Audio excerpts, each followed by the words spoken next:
السلام علیکم۔ سعودی عرب public transport authority کے انسپکٹر نے ٹیکسی ڈرائیوروں کی یونیفارم کی چیکنگ میں بہت سختی کر دی ہے۔ مملکت کے مختلف علاقوں میں 6000 سے زیادہ تفتیشی آپریشن کیے۔ خلاف ورزی کے مرتکب 339 ڈرائیور پر 1,70,000 ریال کے جرمانے کیے گئے۔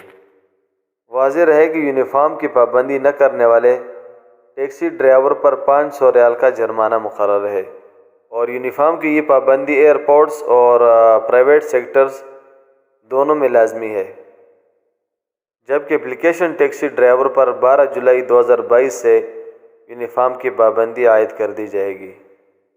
تو یہ غیر ملکی ٹیکسی ڈرائیورز کے لیے خبر تھی کہ اب یونیفارم میں بہت سختی کر دی گئی ہے، اور یونیفارم کے بغیر کسی ٹیکسی ڈرائیور کو ٹیکسی چلانے کی اجازت ہرگز نہیں ہوگی۔ تو اب یونیفارم کا تعین کچھ اس طرح سے ہے کہ ٹیکسی ڈرائیور قومی لباس پہنے یا لمبی آستینوں اور سرمئی رنگ کی شرٹ استعمال کرے، پتلون اور کالے رنگ کی بیلٹ استعمال کریں، شاتی کارڈ گلے میں لٹکائیں۔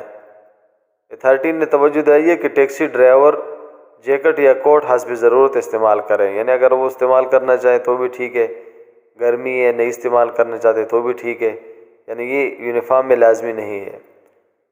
اور ٹیکسی کمپنیوں کو تاکید کی گئی ہے کہ وہ سواریوں کو فراہم کی جانے والی سہولیات کا معیار قائم رکھنے کے لیے ضروری ضوابط پر سختی سے عمل کریں۔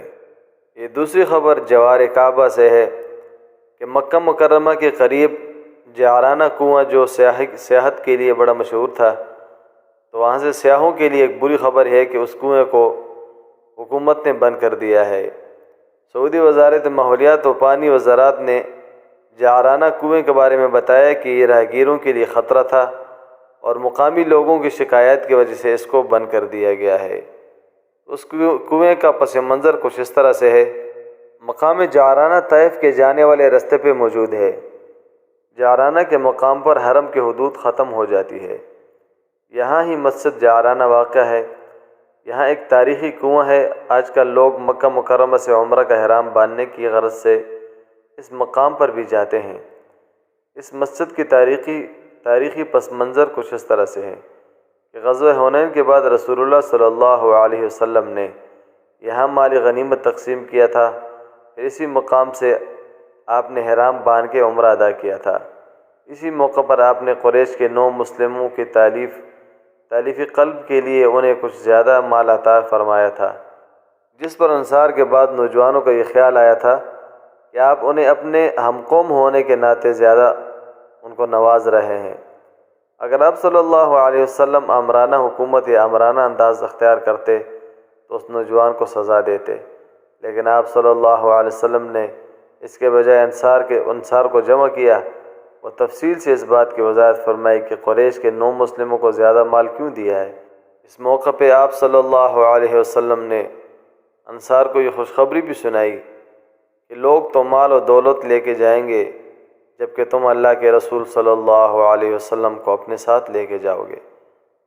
آپ نے اعلان فرمایا کہ فتح مکہ کے بعد بھی آپ کا ٹھکانہ انصار کے ساتھ ہی مدینہ میں ہوگا۔ یہ ایک نہایت ہی جذباتی منظر تھا۔ انصار کی روتے روتے ہچکی بند ہو گئی تھی۔ یہ خوشی کے آنسو تھے جو ظاہر کرتے تھے کہ انصار کو حضور سے کتنی محبت تھی۔ یہ دوسری خبر جدہ سے ہے کہ حج کی اہمیت کے بنا پر سعودی عرب کا حج کے بعد یہ پہلا کابینہ کا اجلاس جدہ میں شاہ سلمان کے نگرانی میں ان کی صدارت میں ہوا۔ سعودی کابینہ نے حج موسم 1443 ہجری کی کامیابی کے حوالے سے انتظامات میں حصہ لینے والے تمام سرکاری و نجی اداروں کے اہلکاروں اور رضاکاروں کا شکریہ ادا کیا۔ سعودی کابینہ نے حرمین شریفین کی خدمت اور جدید ترین وسائل کی مدد سے معیاری نظام کے ذریعے زائرین کے آرام و راحت اور سکون و اطمینان کی فراہمی کے اعزاز بخشنے پر اللہ تعالیٰ کا شکر ادا کیا۔ آپ کی قیمتی وقت کا انتہائی شکریہ۔ اللہ حافظ۔ نیچے سبسکرائب کے بٹن پہ کلک کریں، بیل کے آئیکن پہ کلک کیجئے تاکہ ہر نئی ویڈیو کی نوٹیفیکیشن آپ کو مل جائے۔